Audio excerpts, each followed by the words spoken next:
Voilà, donc je crois que vous êtes arrivé dans votre lecture, c'est bien la lecture dans la maison quotidienne, moi à peu près. Donc au chapitre 8 du livre des rois.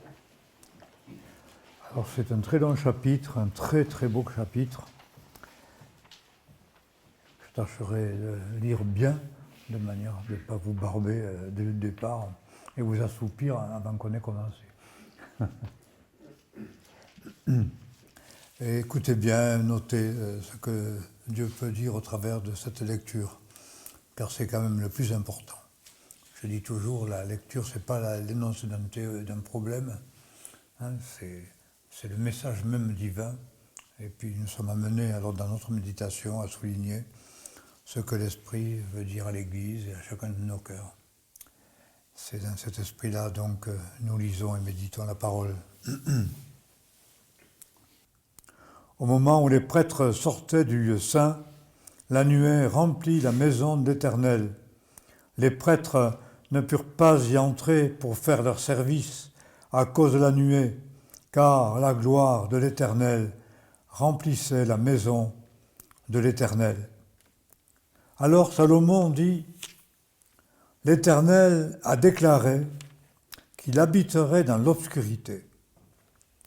J'ai achevé de bâtir une maison qui sera ta résidence, ô Dieu, une demeure où tu habiteras éternellement. » Le roi tourna son visage vers l'assemblée d'Israël et il la bénit.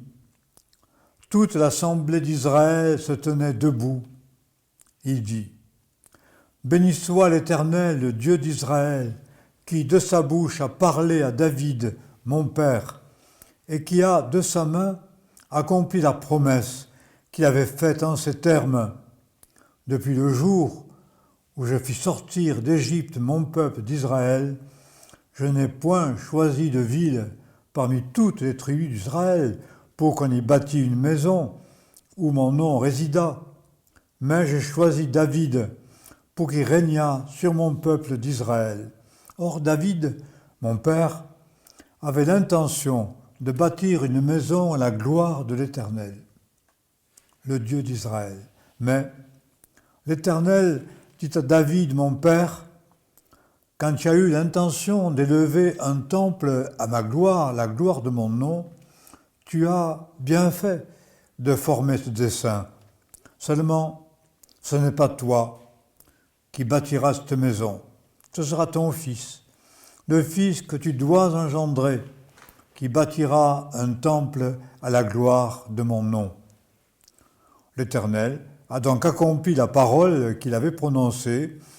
J'ai succédé à David, mon père, et je me suis assis sur le trône d'Israël, comme l'Éternel l'avait déclaré, et j'ai bâti cette maison à la gloire de l'Éternel, le Dieu d'Israël.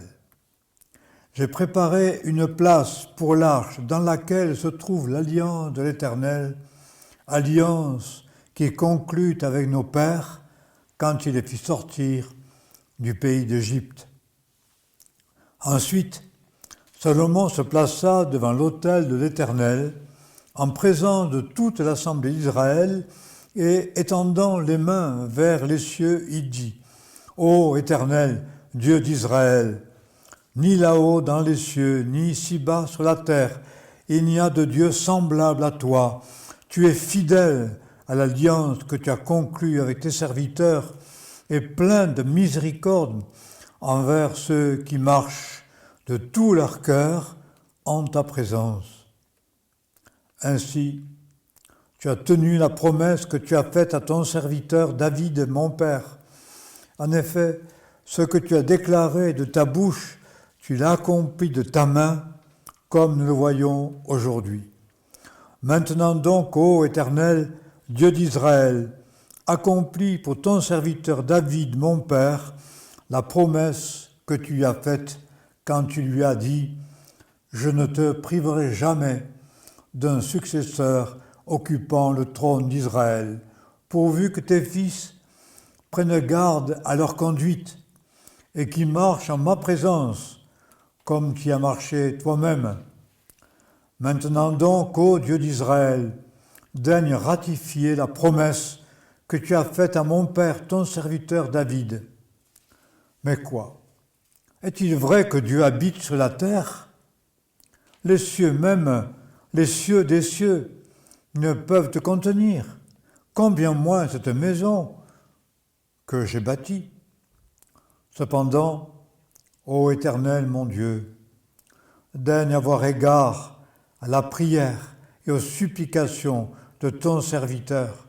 Accueille le cri et la prière que ton serviteur t'adresse aujourd'hui. Que tes yeux soient ouverts jour et nuit sur cette maison et sur ce lieu dont tu as dit, là sera mon nom. Exauce la prière que ton serviteur y fait entendre. Exauce la supplication de ton serviteur et que ton peuple d'Israël, quand ils prieront dans ce lieu, oui, exauce-les du haut de ta demeure, dans les cieux, exauce et pardonne. Si quelqu'un pêche contre son prochain et qu'on lui défère le serment pour le faire jurer, s'il vient prêter serment devant ton autel dans cette maison, toi, écoute du haut des cieux, agis et juge tes serviteurs, condamne le coupable et fais retomber sa faute sur sa tête, justifie l'innocent et traite-le selon son innocence. Quand ton peuple d'Israël sera battu par l'ennemi pour avoir péché contre toi, s'il revient à toi, s'il donne gloire à ton nom, et il s'adresse dans cette maison des prières et des supplications, toi, exauce-le du haut des cieux. Pardonne le péché de ton peuple, Israël. Ramène-le dans le pays que tu as donné à ses pères. Si le ciel se ferme, qu'il n'y ait point de pluie, parce qu'ils auront péché contre toi, s'ils prient en ce lieu, s'ils donnent gloire à ton nom, et s'ils se détournent de leurs péchés, parce que tu les auras affligés, toi, exauce-les du haut des cieux. Pardonne le péché de tes serviteurs et de ton peuple d'Israël. Montre-leur le bon chemin dans lequel ils doivent marcher et envoie la pluie sur la terre et que tu as donné en héritage à ton peuple. Quand surviendront dans le pays la famine, la peste, la rouille, la nielle ou des essaims de sauterelles, quand les ennemis assiégeront les villes du territoire d'Israël, ou qu'il y aura un fléau, une épidémie quelconque, si un homme, si tout ton peuple t'adresse une prière, une supplication, si chacun des Israélites reconnaisse la plaie de son cœur, tends les mains vers cette maison, toi, exauce-les du haut des cieux, du haut de ta demeure, pardonne, agis et rends à chacun selon ses œuvres. Toi qui connais le cœur de chacun, car seul tu connais le cœur de tous les enfants des hommes, et ainsi ils te craindront aussi longtemps qu'ils vivront dans le pays que tu as donné à nos pères. Donc je relis ce dernier verset. Si chacun des Israélites, reconnaissant la plaie de son cœur, tend les mains vers cette maison, toi, exauce-les du haut des cieux, du haut de ta demeure, pardonne, agis, rends à chacun selon ses œuvres, toi qui connais le cœur de chacun, car seul tu connais le cœur de tous les enfants des hommes, et ainsi ils te craindront aussi longtemps qu'ils vivront dans le pays que tu as donné à nos pères. Et je voudrais malgré tout quand même lire un psaume qui est parallèle, et il me semble qu'il est bon de lire pour notre méditation, le psaume 139.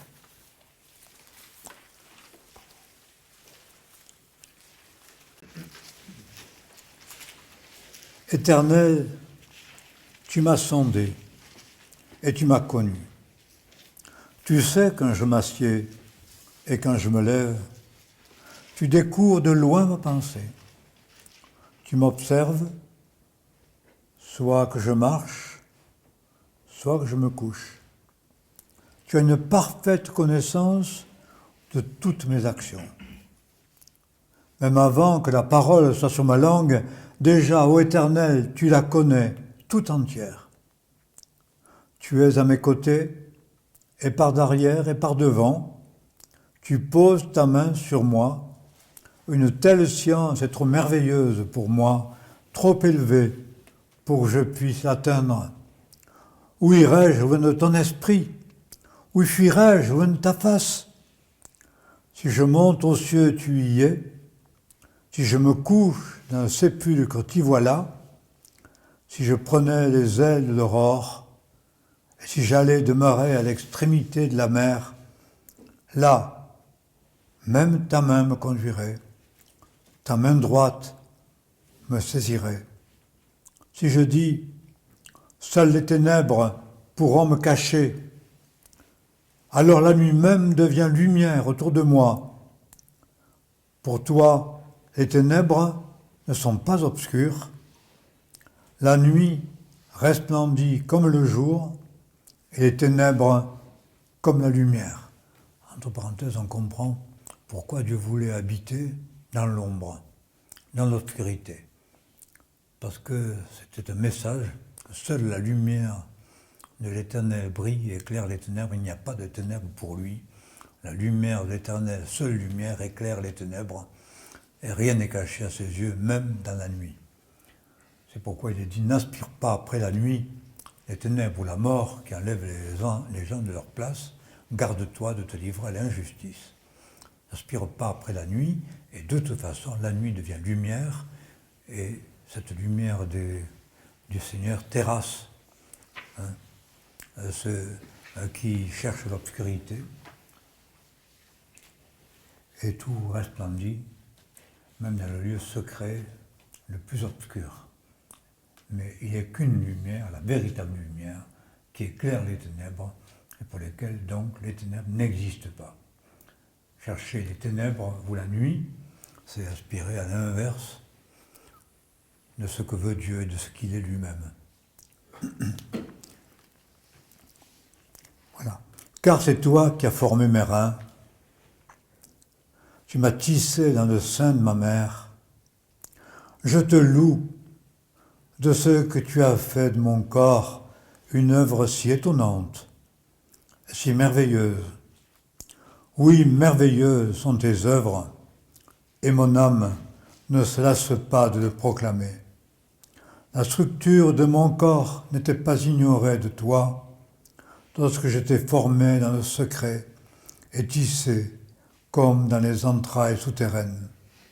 Tes yeux m'ont vu, lorsque je n'étais qu'un peloton, et sur ton livre étaient inscrits tous les jours qui m'étaient réservés, avant qu'un seul de ces jours existât. Que tes pensées me sont précieuses, ô Dieu, et combien leur nombre est immense. Pourrais-je les compter? Elles sont plus nombreuses que les grains de sable. Quand je me réveille, elles occupent encore mon esprit. Ô Dieu, ne feras-tu pas mourir le méchant? Homme de sang, éloignez-vous de moi. Ils se servent de ton nom pour mal faire. Tes ennemis l'invoquent pour mentir. Éternel, comment ne haïrais-je pas ceux qui te haïssent, et n'aurais-je pas en horreur ceux qui s'élèvent contre toi? Je les hais d'une parfaite haine. Je les tiens pour mes ennemis. Sonde-moi, ô Dieu fort, et connais mon cœur. Éprouve-moi et connais mes pensées. Regarde si je suis sur une mauvaise voie, sur une voie funeste, et conduis-moi dans la voie de l'éternité.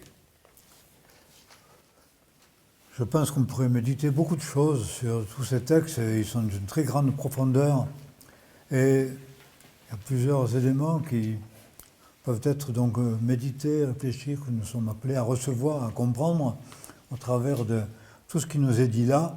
Ce texte des rois est un texte magnifique. Et c'est un moment glorieux, où après l'errance dans le désert, où Dieu avait donné donc un tabernacle, c'était une tente qu'on pouvait démonter, remonter. Et il y avait là l'arche de l'Alliance, on ne peut pas reprendre tous ces symboles et toutes ces choses. Et le moment vient où Dieu permet à Salomon, en relation avec la promesse faite à David son père, une maison sera construite à l'Éternel. Et dans cette maison, serait le lieu où Dieu se révélerait, manifesterait sa gloire de manière tout à fait concrète. Et on voit que même du temps de Jésus, dans le temple encore, la gloire de Dieu se manifestait. Et une fois par an, la gloire de Dieu remplissait le lieu très saint. Et c'est là que le père de Jean-Baptiste a reçu la prophétie, le cantique de Zacharie, le magnifique. Et où une fois par an, il y avait cette présence de la nuée, une présence concrète de Dieu, que tout le peuple voyait. C'était quelque chose d'extraordinaire.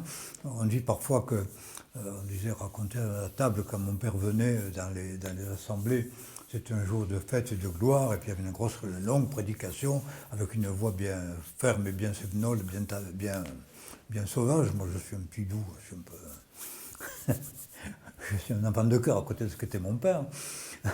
Mais donc voilà, c'est quand même un moment de joie, et puis qu'il arrive parfois quand même que quand l'Église se réunit et que la parole est donnée, il y a des moments, disons, on est quand même transporté par quelque chose d'autre. La présence de Dieu se manifeste de manière plus concrète. Et donc il n'y a pas la fumée, on ne cherche pas à créer, du brouillard, forcément, des émotions, des exaltations, toutes sortes de choses qu'on cherche parfois dans certains milieux. Mais quand même, la présence de Dieu est effective, et quand on la ressent, on a envie d'y être, de s'y retrouver. Et ça marque profondément la vie d'une assemblée, la vie du cœur des hommes. Et je crois que c'est là que sont nées des vocations, sont nés des ministères. Je me souviens encore, une fois, c'était près à Mortagne, je ne sais pas où. Je revois encore Jérémie, je sais où il était. Je voyais qu'il avait sa mine sombre, je le connais quand il fronce les sourcils. Les sourcils baissent. Je sentais que c'était très fermé. Et je parlais, je connais encore, c'était pas mon Jérémie, celui avec lequel je travaille depuis 20 ans. C'était un jeune, et je voyais qu'il n'allait pas bien. J'avais envie de lui parler. Je voyais que lui, je me souviens, cette assemblée. Et il s'en souvient aussi, d'ailleurs, encore aujourd'hui. Des moments très marquants où Dieu parle, où Dieu agit, parce qu'il y a une présence particulière de Dieu au sein de l'Église. Et c'est là que beaucoup de choses se passent. Et moi-même, je me suis converti parce que j'ai entendu cela, j'ai entendu la voix du Seigneur qui a parlé à mon cœur. J'étais jeune et je ne savais pas, on m'avait dit, il faut te convertir, c'est l'âge maintenant de raison, à 12 ans, il faut quand même te décider. Je dis, mais je veux bien, mais il faut que Dieu me parle, que je sache qu'il me veut. Et c'est dans une assemblée qu'il m'a parlé, et puis l'appel pour servir le Seigneur, c'était aussi la même chose, dans un moment très particulier, et c'était un moment de fête. Et là, on est devant une fête, je dirais, tout à fait très concrète, parce que il y a un lieu où Dieu va parler, où Dieu va se révéler, où l'arche va pouvoir trouver son lieu. Et Israël était appelé à venir dans ce lieu-là pour prier en commun et lever les mains vers Dieu dans toutes circonstances, et surtout les circonstances difficiles. Et là, on voit que Dieu, dans ce texte de roi, parle justement de toutes ces circonstances diverses qui surviennent dans la vie de l'homme. Je pense que même la souffrance, des moments de détresse, il y a quelqu'un qui a dit, c'est la seule promesse que la vie tient toujours. Et je crois que c'est vrai que dans toute vie, même si pendant longtemps tout va très bien, il y a des moments de détresse, il y a des moments de difficulté, des moments de souffrance. Et si ce n'est pas au niveau personnel ou familial, c'est au niveau peut-être de ce qu'on connaît, une épidémie. Et justement, il est parlé, s'il y a une épidémie, s'il y a une peste, il y a un ravage qui se passe sur la terre, donc le peuple va être atteint, il sera dans la détresse, et de dire, mais si ce peuple vient dans ma présence, dans ce lieu, et m'invoque en reconnaissant, on va y revenir, la plaie de son cœur, et en venant avec sincérité devant Dieu pour lui obéir, bien je l'exaucerai des cieux, et je manifesterai ma guérison, mon pardon, ma délivrance. Dieu le promet.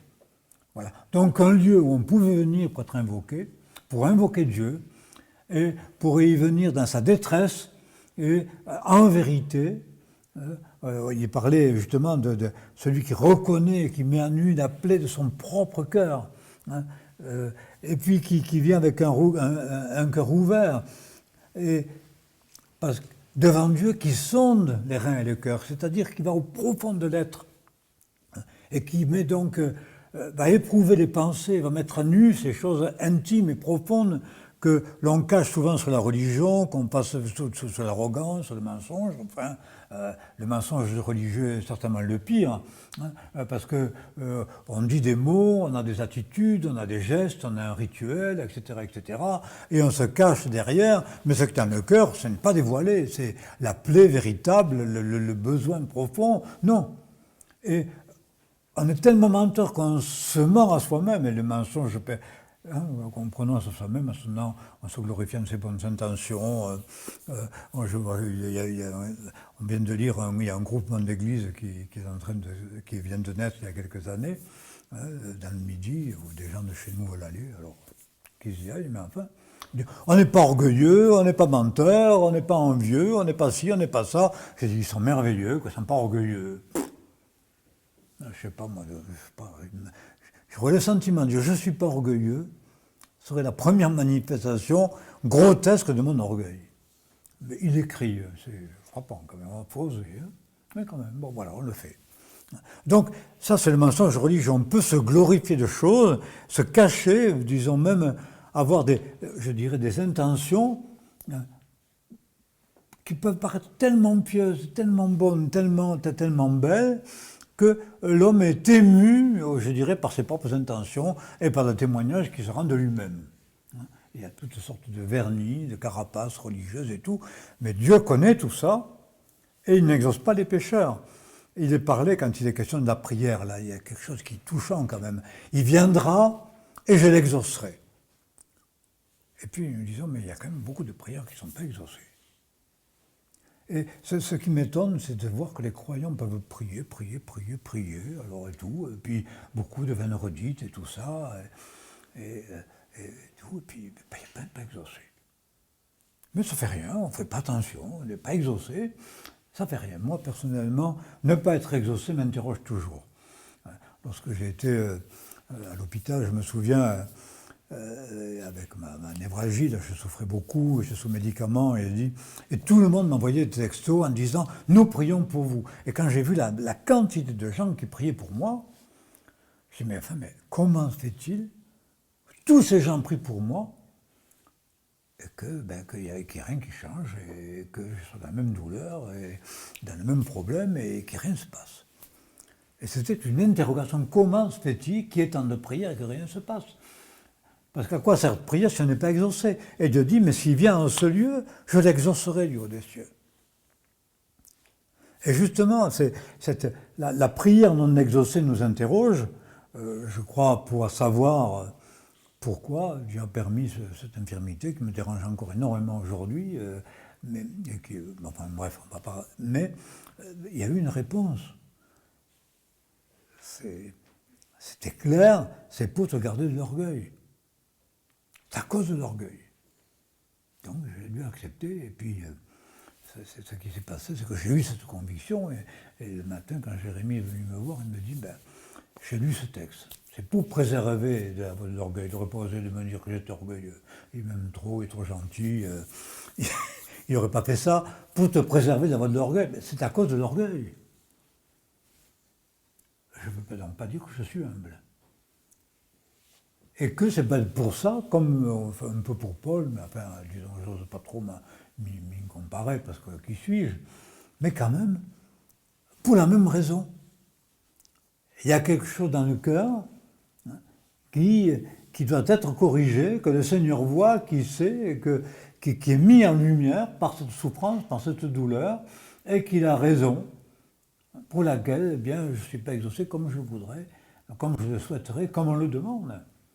Comprenez? Parce que Dieu dit, s'il prie, je l'exaucerai. Et il est vrai que, en tout cas dans cette fameuse pandémie, pour le moment, par la grâce de Dieu, nous avons été exaucés. Parce que je disais, mais on lisait bien, il y a 1000 qui tombent à tes côtés, et du 1000 à 3 dates, tu ne seras pas atteint. Et tous ceux qui ont été atteints sont guéris. Il y a eu cette grâce, une miséricorde de Dieu qui m'humilie beaucoup, qui dit, mais on est au bénéfice de quelque chose, quand même de bénédiction de Dieu, promise ici. Ça ne signifie pas qu'on soit immunisé pour toujours, en tout cas pour le moment. Nous voyons cette intervention du Seigneur, cette grâce qui fait qu'on peut être là ce soir. Vous savez, vu la situation où on en est, c'était pas gagné quand même. Voilà. Donc il y a bien ces promesses d'exaucement. Et la volonté de Dieu, c'est de nous exaucer. Si ton peuple vient et prie, je l'exaucerai des cieux. Il est parlé de l'exaucement de la prière dans l'épître de Paul aux Romains, chapitre 8. Et il est dit que l'Esprit intercède par le soupir inexprimable, parce que celui qui connaît, qui sonde les cœurs, connaît la prière de l'Esprit. Il connaît ce que l'Esprit met dans nos cœurs et monte vers Dieu. C'est-à-dire, ça va au-delà des mots, ça va au-delà des désirs. Et les mauvaises motivations, qui sont des péchés, donc qui sont des mensonges religieux, le Seigneur n'entend pas. Ce que Dieu entend, ce qui va exaucer, c'est ce désir que met l'Esprit, et Dieu sait ce qui est dans nos cœurs quand nous prions. Et il va nous exaucer, non pas en relation de ce que nous voulons, mais en relation de ce qui discerne dans nos cœurs. Et l'apôtre Paul pouvait parler aussi de lui, même quant à son ministère. Et c'est quelque chose qui m'a frappé parce que les mauvaises intentions, disons que si vous voulez, on peut mettre facilement, quand on est religieux, des jolis mots sur des mauvaises choses. On peut déguiser nos intentions et même, Dieu disait dans un autre texte, ils voulaient le séduire par leurs paroles. Mais leur cœur n'était pas droit. On voit même quand Saül, vous savez, quand il a été le roi Saül, eh bien, il a bien voulu dire, je me repens, mais glorifie-toi, Dieu du peuple. C'est-à-dire, mais fait que les médias disent plus de mal de moi. Ben oui. Je me repens, mais glorifie-moi de ce peuple pour que je ne sois pas humilié ou jugé d'une manière ou d'une autre. Donc je sois justifié. Et Dieu n'a pas accepté cette repentance. C'est une fausse repentance. Je me repens, mais glorifie-moi. Reste avec moi. Que le peuple, au fond, ne dise pas de mauvaises choses sur moi. C'est une hypocrisie, Dieu n'a pas pardonné Saül. Caché derrière ça, ces paroles religieuses, sa repentance cachait un orgueil que Dieu voyait dans son cœur.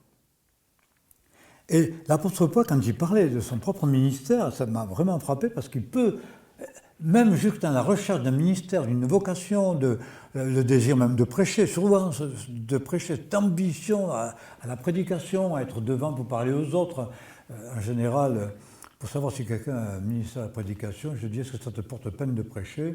Quand il dit oh là, c'est difficile pour moi de prêcher, je m'en passerais bien, je donnerais bien ma place à quelqu'un d'autre, je dis tu es peut-être un prédicateur. C'est-à-dire que celui qui veut toujours prendre la place de l'autre pour prêcher, il y a des fortes chances que ce ne soit pas Dieu qui le mette à son cœur.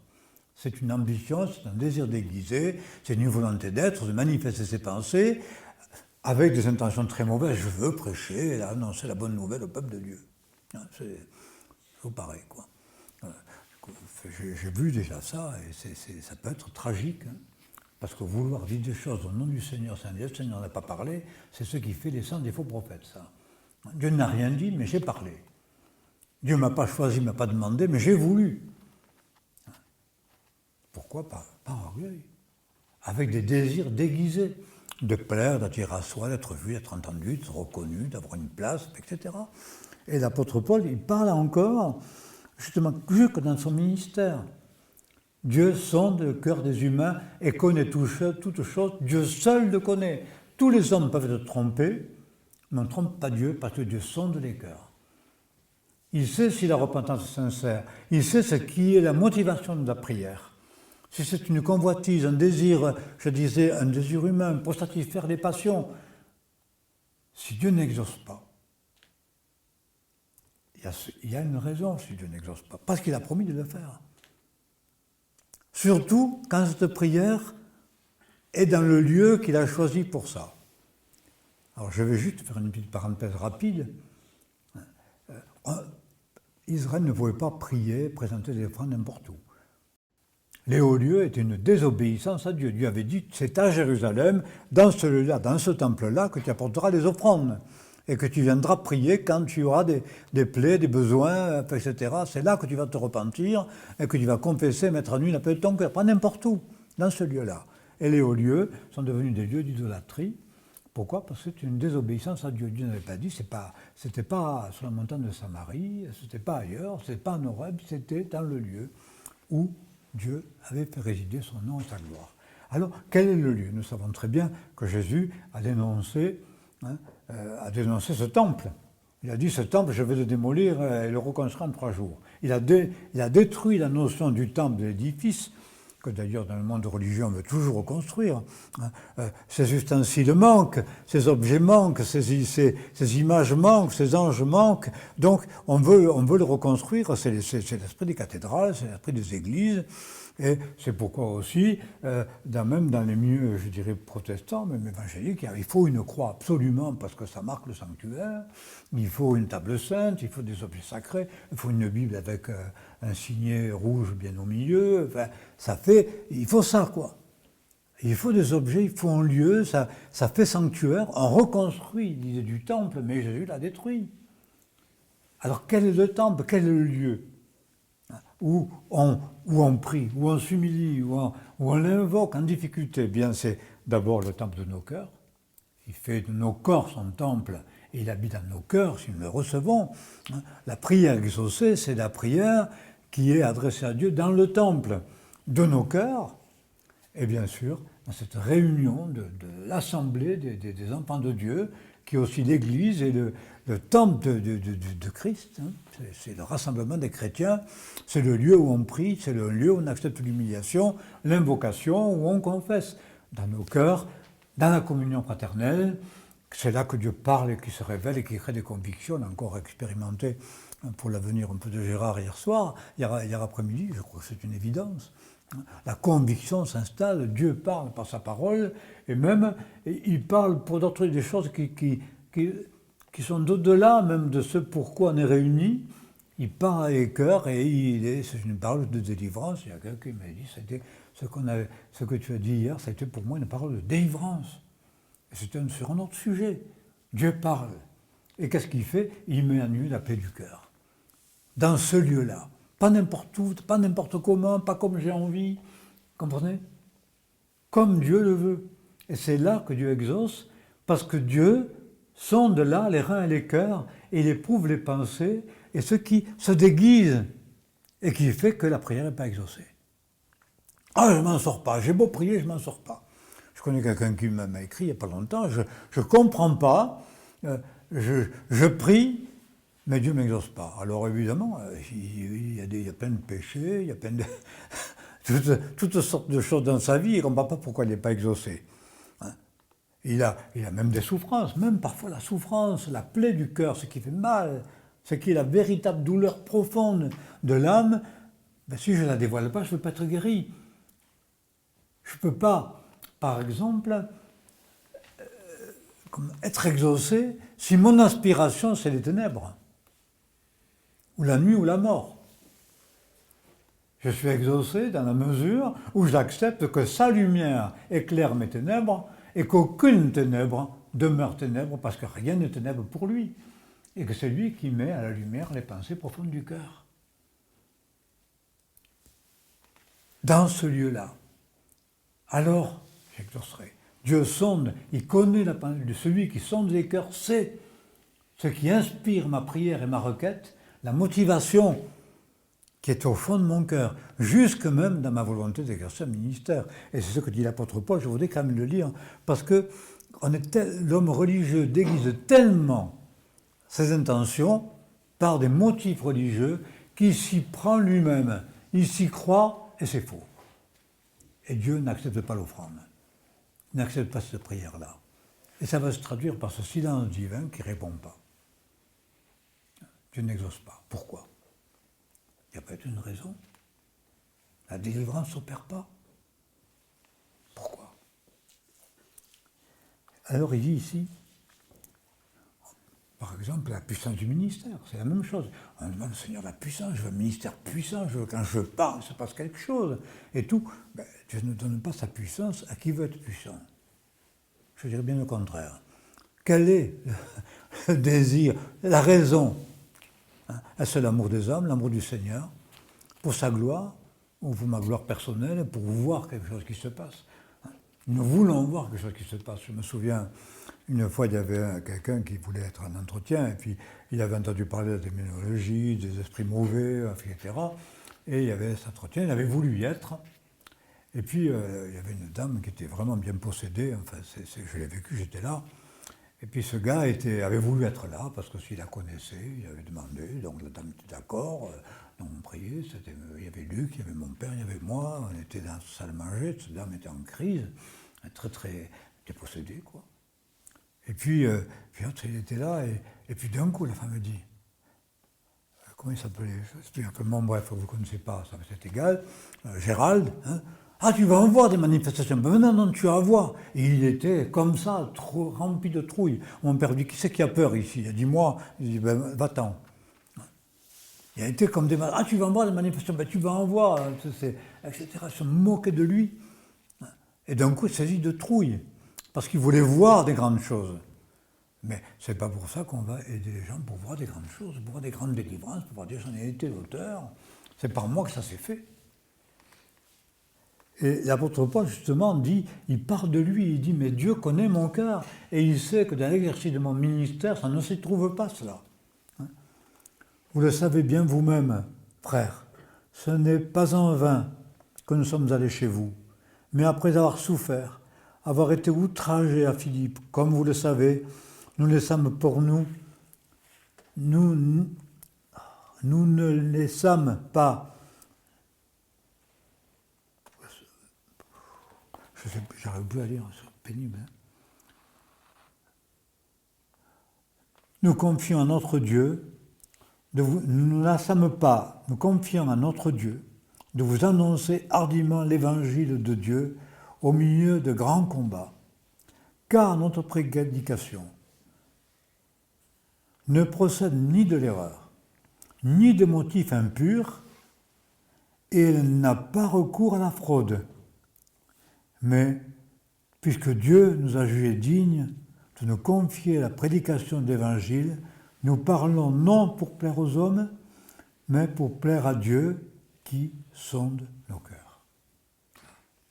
Accepter de sonder, être mis à l'épreuve, que nos pensées profondes, intimes, nos motivations cachées soient dévoilées, les péchés que l'on cache à tout le monde, ce qui reste dans les ténèbres, soient lumière devant Dieu. Et nous pouvons être certains qu'en venant à la lumière de Dieu, tout va être éclairé. Parce qu'il connaît tout. Il sonde les cœurs et Dieu seul connaît le cœur des humains. Il me connaît mieux que je me connais. Il connaît mon ami mieux que moi, je connais mon meilleur ami. C'est lui seul qui connaît. Et c'est celui qui sonde. Et c'est à lui à qui nous devons rendre compte. Parce qu'on voit, il y a ici cette assurance du pardon et aussi d'y rendre à chacun selon ses œuvres. C'est-à-dire, je ne peux pas me comporter n'importe comment, je ne peux pas faire n'importe quelles œuvres, les œuvres de chacun vont être éprouvées. Ce qu'est ma vie aujourd'hui, ce que j'ai fait de ma vie, de mon existence, de ma vocation, de mon service, dans toutes ces choses, je devrais en rendre compte quand même. Je crois au pardon du péché, certes, mais je devrais rendre compte de mes œuvres et de mes actions. Et il y a des œuvres, si elles sont motivées par quelque chose d'impur et de caché, qui ne subsisteront pas devant Dieu et qui n'auront aucune récompense. Pourquoi? Afin que chacun te craigne. Aujourd'hui, il n'y a plus de crainte de Dieu, on n'a de compte à rendre à personne, même pas à Dieu. On dit souvent, l'homme orgueilleux qui peut faire une remarque, va dire « mais j'ai des comptes à rendre à personne et je veux rendre des comptes à personne. Moi, je me débrouille tout seul avec mon Dieu. » Je ne se débrouille pas du tout seul, on ne se débrouille pas avec Dieu. Dieu sonde les reins et les cœurs. Et il sait ce qui est caché dans les ténèbres de mon âme, beaucoup mieux que moi. Et l'acceptation de celui qui aime le Seigneur, c'est de marcher à la lumière du Seigneur et qu'il puisse pénétrer jusqu'au fond de nos cœurs pour les sonder, afin que, au fond, la prière du cœur, inspirée par l'Esprit, soit exaucée. Parce que la prière est appelée à être exaucée. Aujourd'hui ou demain, pas forcément de la manière que je veux, pas selon tous mes désirs, mes volontés ou mes convoitises, mais en relation avec la volonté de Dieu, la volonté de l'Esprit de vérité qui sonde mon cœur.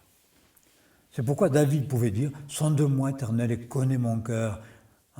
Mets à nu mes pensées, et si je suis sur la mauvaise voie, conduis-moi sur la voie de l'éternité, conduis-moi malgré moi. » Il y a un espoir pour tous les humains, là, on voit très, très clairement. Après, il va parler des étrangers, il va parler de toutes sortes de gens, et dans des circonstances différentes.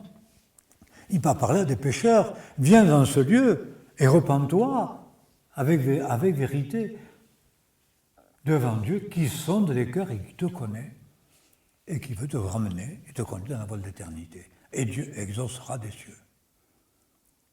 Si même écrit vers Dieu, même pour être sauvé, pour être secouru, pour être délivré, ne sont pas exaucés, il y a une raison. Je ne me suis pas laissé sonder jusqu'au fond du cœur par l'Esprit de Dieu, par le Seigneur qui connaît tout, et je me suis plus ou moins caché derrière des prières religieuses, des semi-repentances, etc. Comme une fois quelqu'un me dit, bon, j'en ai dit assez maintenant pour que le Seigneur m'exauce et me délivre. Je dis, tu n'as peut-être pas dit assez, tu as tout dit ou tu n'as pas tout dit, tu en as dit assez. On n'a jamais dit assez, on n'a jamais dit trop, on a toujours trop dit. Qui peut dire ça? Dieu seul connaît le cœur des humains. Et ce qui est un obstacle, eh bien, à l'exaucement de la prière. Je l'exaucerai dans ce lieu. Je l'exaucerai des cieux. Je l'exaucerai dans l'Église. Il y a l'exaucement du Seigneur pour quiconque vient dans ce lieu pour l'invoquer. C'est pour ça qu'on crée l'Église, c'est pour ça qu'on crée aussi une maison d'accueil, etc. Et on pourrait parler encore longtemps de tout cela. Mais ce que Dieu attend, ce qu'il veut, c'est trouver des hommes qui mettent à nu leur cœur, qui reconnaissent leur souffrance et leur douleur, qui acceptent d'éclairer, de cesser d'aspirer après la nuit, pour être dans la lumière du Seigneur, au milieu des ténèbres. Les ténèbres couvrent la terre, mais sur lui, la lumière se lève, la lumière du Christ, et être éclairé dans l'immensité de mes ténèbres, malgré ces ténèbres, parce que c'est justement là que la seule lumière de Dieu resplendit. Il ne s'agit pas des lumières humaines, il ne s'agit pas de l'analyse psychiatrique de l'âme des hommes. Le psychiatre connaît beaucoup de choses de l'âme des hommes, mais ne connaît pas le cœur des hommes. Dieu seul connaît le cœur des humains, Dieu seul connaît mon cœur. Alors on peut avoir cette aide, ce secours, je ne suis pas contre, mais ce n'est pas ça qui me délivre, ce n'est pas ça qui me sauve. Ce n'est pas le médecin qui va exaucer ma prière. Il en sera peut-être un instrument, mais ce n'est pas lui. Celui qui me sauve, c'est celui qui m'exauce, c'est le Seigneur qui connaît mon cœur. Et c'est ce qui est quelque chose. L'apôtre Paul parle de « vous avez connu Dieu », ou plutôt « vous avez été connu de lui ». Se laisser connaître par le Seigneur, se laisser sonder par lui, mettre en lumière toutes choses pour en être purifié, en être sauvé, afin que, avec cette droiture de l'esprit, parce que l'esprit de vérité et oui, il n'y a pas de partage, il n'y a pas de mélange, eh bien, je sois sauvé par cet esprit et exaucé. Parce que Dieu connaît la pensée de l'esprit. C'est selon Dieu qu'il intercède, et cette prière-là est exaucée. Alors je crois qu'on va arrêter là pour ce soir. Les lectures étaient longues et mon message aussi. Je vais prier. Seigneur, il nous est doux de savoir que tu nous connais, que tu nous sondes. Tu connais l'épée de nos cœurs, nos douleurs intimes. Et nous ne voulons rien laisser dans les ténèbres, parce que même les ténèbres, nos ténèbres, deviennent lumière autour de nous, en ta présence. Nous ne voulons pas t'adresser des paroles et des prières vaines, mais accepter d'être dévoilé jusqu'au l'intime de notre être, afin que tu accomplisses ta promesse de nous exaucer, de nous sauver, de nous délivrer, de nous guérir, parce que c'est exactement ce que tu veux accorder à tes enfants sur la terre, aujourd'hui et pour l'éternité.